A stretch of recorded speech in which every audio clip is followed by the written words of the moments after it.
வணக்கம். This is Vikram. நேற்று big பாஸோட grand launch பயங்கரமாக போச்சு. எஸ்பெஷலி விஜய் சேதுபதி கலக்குன்னு கலக்கிட்டாரு. கண்டஸ்டன்ட்ஸை பார்க்குறதோட விஜய் சேதுபதியை தான் பார்த்துக்கிட்டே இருந்தோம். போர் அடிக்காமல் போச்சு. நமக்கு பரிச்சயமான முகங்கள்னு பார்த்தீங்கன்னா பிக் பாஸ் வீட்டுக்குள்ளே பாரதி கண்ணம்மா, அருண், ஜாக்லின், தீபக் இவங்க தான் பரிச்சயமான முகம். நேற்றே பிக் பாஸ் வீட்டில் பிக் பாஸ் கேர்ள்ஸ் வெர்சஸ் பாய்ஸ்னு டாஸ்க் கொடுத்தாங்க.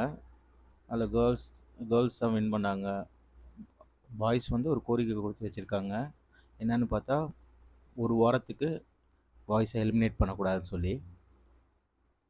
நேற்று ஏதாவது கான்ட்ரவர்சி க்ரியேட் ஆகும்னு பார்த்தா ஒன்றும் க்ரியேட் ஆகலை. கான்ட்ரவர்சி க்ரியேட் ஆனால் தான் கண்டென்ட் கிடைக்கும். அப்புறம் ஃபைனலாக விஜய் சேதுபதி சார் வந்தார். வந்து இந்த மாதிரி 24 ஹவர்ஸில் உங்களுக்கு ஒரு எலிமினேஷன் இருக்குது அப்படின்னு சொல்லிட்டு ஃபினிஷ் பண்ணிட்டு போயிட்டார். ஸோ நேற்று இதுதான் ஷோ. எல்லோரும் எனக்கு சப்போர்ட் பண்ணுங்கள், சப்ஸ்கிரைப் பண்ணுங்கள், லைக் பண்ணுங்கள், ஷேர் பண்ணுங்கள் அண்ட் கமெண்ட் பண்ணுங்கள். தேங்க்யூ.